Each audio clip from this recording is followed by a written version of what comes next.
2 points emerging very importantly. One, unilateralism and protectionism is mounting. That, he says, poses a threat to trade, and also saying that a trade war should be rejected at all possible costs. That really is a shot across the bows of the United States.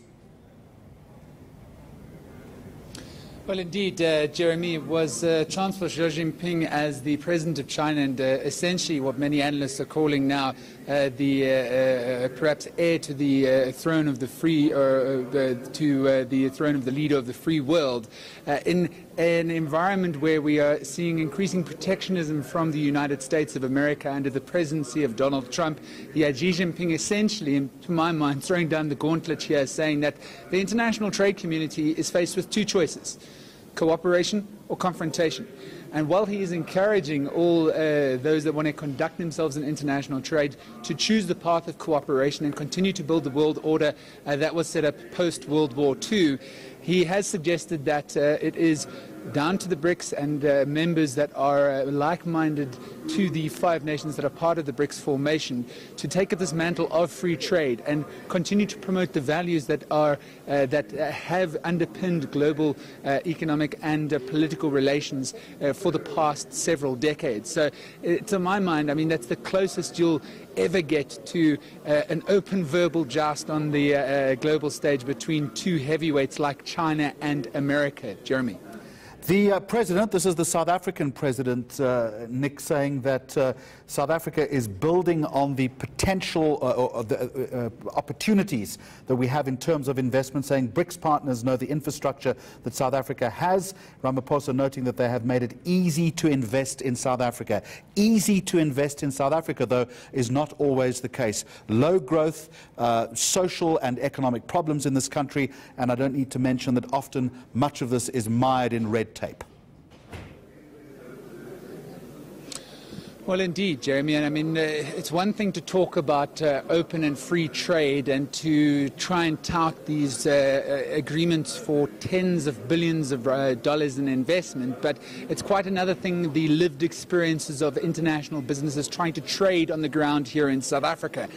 And the fact of the matter is unless we try and lessen the amount of red tape that many international corporations and businesses complain about wading through in the South African economic environment, well, then this is all just going to be absolute lip service, and essentially that very lofty goal of $100 billion in foreign direct investment over the next 5 years is just going to be a goal, something that perhaps is up on the wall as something to aspire to, but it will not be realized. If we are going to conduct ourselves in a more open and free way in terms of how we attract trade and investment into South Africa, these are matters that we need to address, Jeremy, of course. Just finally, Nick, both premiers, and there will be others this afternoon, ostensibly talking to an audience of hard-nosed business leaders. Practically, as the summit begins, what do they want to come out of this? What is vital? What is important to this particular constituency? Well, there's a couple of things there, Jeremy. We need to keep in mind that there's no such thing as a free lunch, no matter where you are, no matter who you are in the world. So when it comes to business, you essentially want two simple things. And this is what these businessmen and businesswomen have been speaking about at this gathering today as the BRICS 10th BRICS Summit kicks off. Security of policy. So in other words, knowing that policy is not going to change willy-nilly, especially when it comes to things like property rights and investments and the security and privatization of banks and that sort of thing. But then also to ensure that you have a government that is going to implement what it says. So tying once again in with policy certainty. But also to ensure that if money is put into the economy, that it is going to be used in a responsible way to improve not only economic growth, but also improve the lives of the people that work and live within the economy that they're investing in.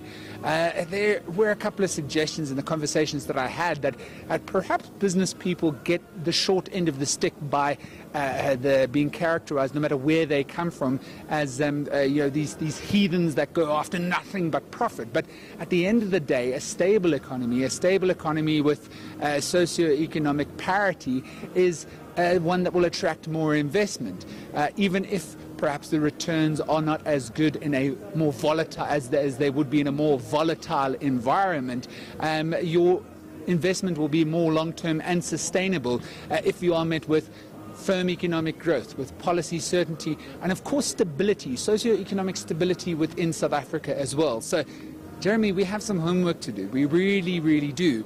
But the signs are there that we could be heading in the right direction. And to my mind, what I've seen here today is business people and, of course, also leaders of governments within this BRICS formation that want to help South Africa on the journey to recovery, but also do so by do so in the same way that they want themselves to grow as well. So, once again, I'll just return to the phrase, there's no such thing as a free lunch, and South Africa needs to enter into these agreements with wide open eyes.